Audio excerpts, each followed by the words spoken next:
sangat benar, jelas sekali bahwa inna sholata tanha 'anil fahsya'i wal munkar. Salat mencegah perbuatan keji dan mungkar adalah salatnya orang-orang yang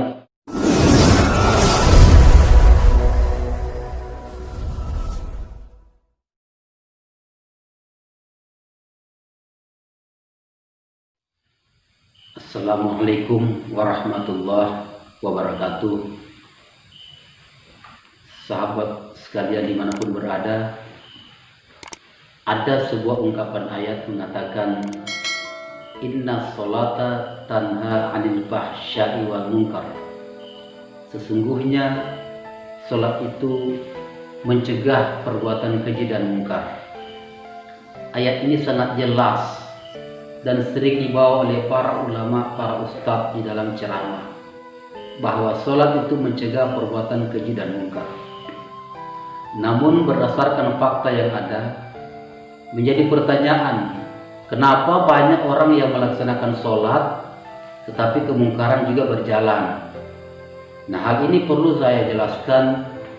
Jadi maksud daripada kandungan sholat ini mencegah perbuatan keji dan mungkar adalah bukan sholatnya global, bukan sholat orang-orang yang global, sholat orang-orang yang khusyuk, sholat orang-orang yang memahami sholatnya, sholat orang-orang yang memelihara, sholat orang-orang yang berjaga-jaga. Katakanlah sholat orang-orang yang khawas, orang yang sudah tingkat khusus.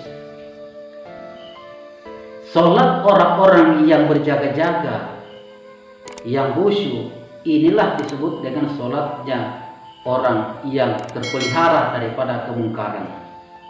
Adapun sholat orang-orang yang tidak berjaga-jaga, ayat ini tidak lengket dengan dia. Jadi bagaimana cara sholat untuk mengatasi perbuatan keji dan mungkar hingga tidak dapat dilaksanakan? Itulah sholat-sholat yang disebutkan di dalam Al-Quran. Di surat An-Nisa juga dijelaskan. A'udzubillahi minasyaitonirrajim. Bismillahirrahmanirrahim. Fa iza qadaytumus shalat fazkurullaha katsiran qiyaman wa qu'udan wa ala junubikum. Apabila kamu telah selesai melaksanakan sholat, maka berzikirlah banyak-banyak kamu kepada Allah, apakah sedang berdiri, duduk, atau sedang berbaring.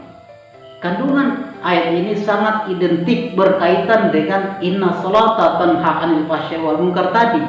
Salat mencegah perbuatan keji dan mungkar. Artinya di ayat tersebut dijelaskan penegasan bahwa jangan kita hanya di waktu sholat saja kita berzikir, ingat kepada Allah. Setelah selesai sholat, tetap kita jangan lupa, jangan lalai. Ingat selalu kepada Allah, kekalkan, banyakkan zikir kepada Allah Subhanahu wa Ta'ala. Kenapa? Dengan demikian akan mendapatkan hikmah. Kalau seseorang di dalam sholat dia ingat Allah, di luar sholat juga dia tetap ingat Allah, berzikir kepada Allah. La ilaha illallah, la ilaha illallah, la ilaha illallah, atau subhanallah, subhanallah wa bihamdih, subhanallahil azim. Zikir selalu, tidak bisa zikir jihar karena situasi kondisinya di halayak ramai. Dia zikir sir di dalam hati, dia ingat Allah, ingat Allah.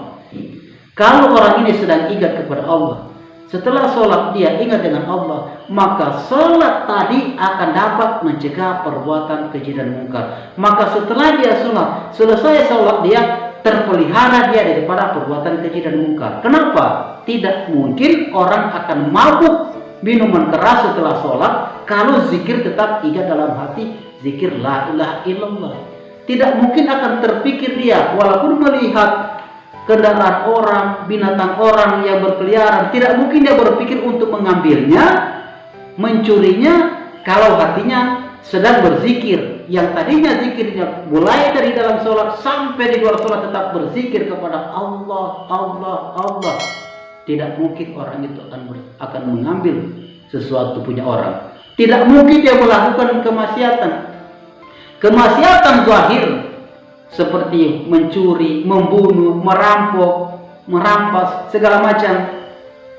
Itu akan terhindar dengan dia berzikir selalu, baik di dalam hati ataupun secara jelas-jelas. La ilaha illallah, la ilaha illallah, la ilaha illallah, la ilaha illallah.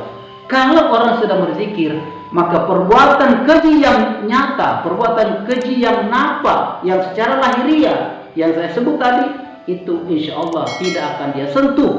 Jangankan dia sentuh, mendekatkan pun dia tidak mau mendekatkan diri kepadanya, kepada kemungkaran tersebut, karena dia selalu ingat Allah, dia ingat kepada Allah. Nah, kemudian di samping zikir tersebut, di samping zikir itu mencegah perbuatan keji yang nampak, perbuatan keji, maksiat batin juga akan terlekang. Dia akan bisa keluarkan. Apa? Maksiat ada dua, ada maksiat jihad, maksiat hisi, maksiat yang nampak, ada maksiat batin. Disebut dengan najis manawi seperti iri, dengki, ujub, sombong, ria, takabur, dendam. Segala jenis penyakit batin itu juga, keangkuhan itu, kesombongan itu akan keluar, akan lepas, tersingkir dari hatinya kalau hatinya diisi dengan zikir. Kapan zikirnya? Bukan hanya di waktu sholat, setelah sholat tetap kekal zikirnya. Maka dengan zikir ini, kalau zikir ini dilakukan setelah sholat, dia kekalkan zikirnya, zikir ingat kepada Allah, dia rindu dengan Allah, dia mencari kasih sayang Allah, mengharapkan ridha Allah, lalu dia berzikir, maka insya Allah orang-orang yang seperti inilah sholatnya akan menghindarkan, sholatnya akan mencegah perbuatan keji dan mungkar. Nah, oleh karenanya perlu kita ketahui, faedah daripada zikir sangat benar, bukan 100%, 1000%, bahwa sholat itu mencegah perbuatan keji dan mungkar. Dengan tanda kutip, berzikir dia, setelah sholat dia tetap berzikir, kekalkan zikir, langgengkan zikir, tetapkan zikir. Nah, daimkan zikir di dalam hati. Insya Allah, di samping zikir ini menjadi patokan sholat mencegah perbuatan keji dan mungkar, juga dengan zikir ini akan mengobati hati.